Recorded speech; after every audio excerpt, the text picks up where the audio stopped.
Two artists, two continents, one song that just became the first World Cup anthem in history to hit #1 on a global chart.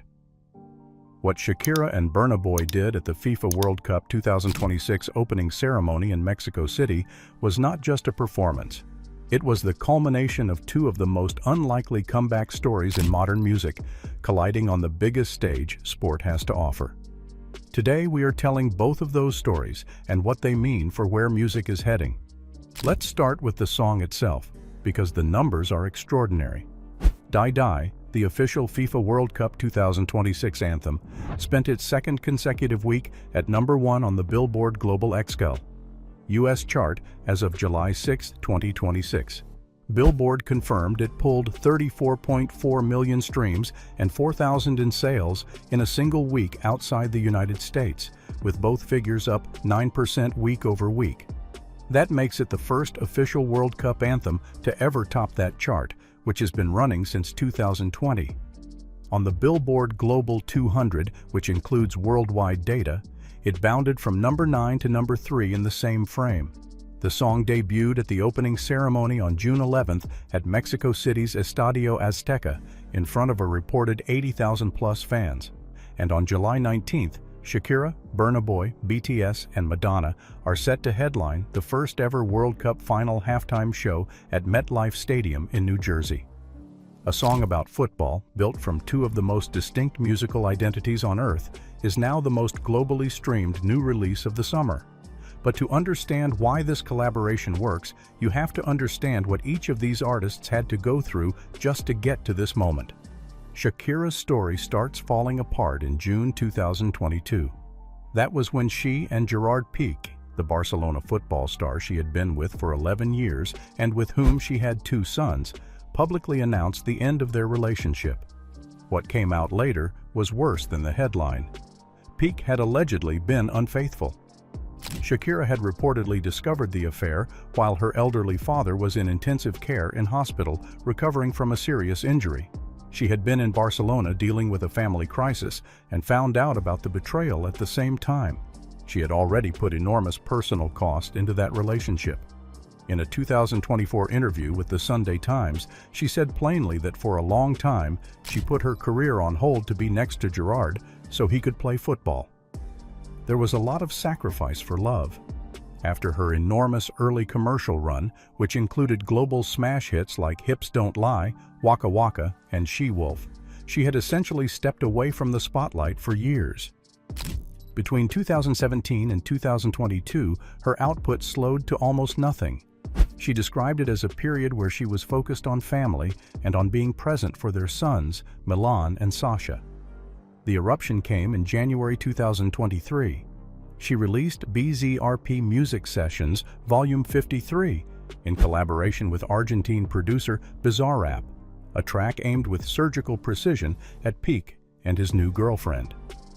The line about trading a Ferrari for a Twingo and a Rolex for a Casio went globally viral within 24 hours. The song broke records for viewership and listenership for any Spanish-language track, reached #1 in 16 countries, landed in the top 10 of the US Billboard Hot 100, and took home the Latin Grammy for Song of the Year. It was the first all-Spanish track she had placed that high on the American chart. Piqué reportedly showed up publicly wearing a Casio watch not long after, seemingly leaning into the joke at his own expense. It did not help his image. What followed was a full artistic rebirth. Her album Las Mujeres Ya No Lloran, meaning Women No Longer Cry, released in 2024 and won Best Latin Pop Album at the 2025 Grammy Awards, where she performed a medley of the BZRP Sessions and Ojos Así in her first Grammy stage appearance in 18 years. The Las Mujeres Ya No Lloran World Tour launched in February 2025 in Brazil, sold out 11 consecutive nights in Mexico City alone, and became one of the highest-grossing Latin tours of the decade. She told Marie Claire that she had been compensated for her personal losses by the love of her fans and her children and true friends, and that she still believed in love, even if she had not always been lucky in it. Now subscribe if you have not already.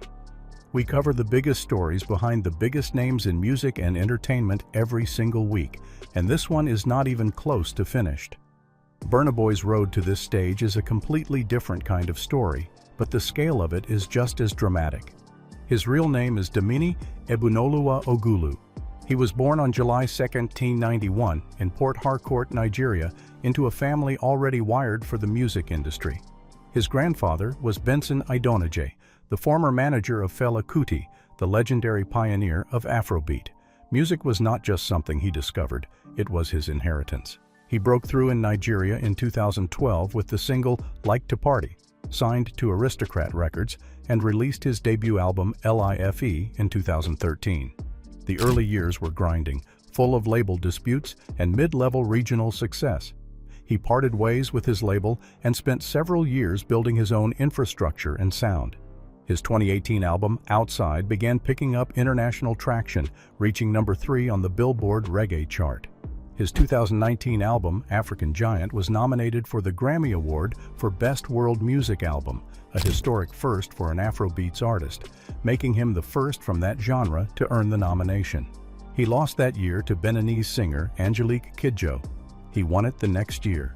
His 5th studio album, Twice as Tall, released in August 2020 and executive produced by Diddy and his mother Bose Ogulu, who also serves as his manager, won the Grammy Award for Best Global Music Album at the 63rd Annual Grammy Awards in 2021. He became the first Nigerian artist in history to win in that category. After accepting the Grammy, he said, "This is a big win for my generation of Africans all over the world.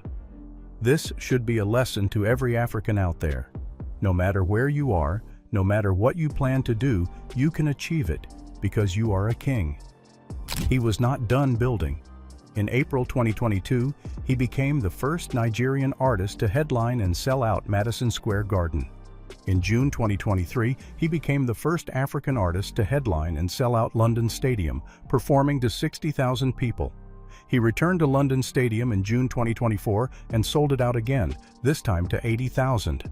Rolling Stone ranked him among the 200 greatest singers of all time in 2023.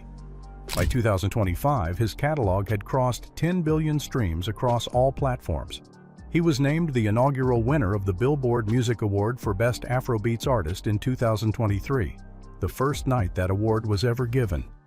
What makes the pairing with Shakira striking is that it is not a marketing exercise.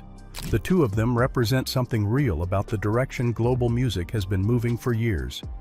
Afrobeats and Latin pop have been the two dominant forces reshaping the international chart landscape for the better part of a decade, and Burna Boy and Shakira are arguably the most emblematic figures of each.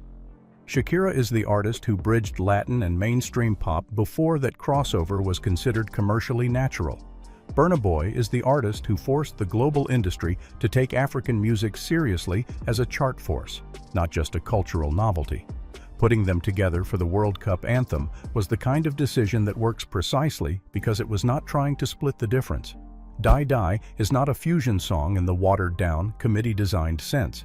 It carries both of their identities clearly, and the opening ceremony performance at the Azteca on June 11th made that plain. Two artists who have each built their global audience on never diluting their roots, sharing a stage in front of 80,000 people with the entire football world watching. And on July 19th, they do it again at MetLife Stadium, alongside BTS and Madonna for the first ever World Cup final halftime show. If Die Die is still climbing the charts when that performance airs, which at this trajectory it almost certainly will be, what was already a historic collaboration becomes something else entirely. It becomes one of the defining musical moments of this World Cup and possibly of the decade. That is the full story behind the global takeover. Two artists, two remarkable roads, one stage. The next video is already waiting for you. Go watch it now. We will see you there.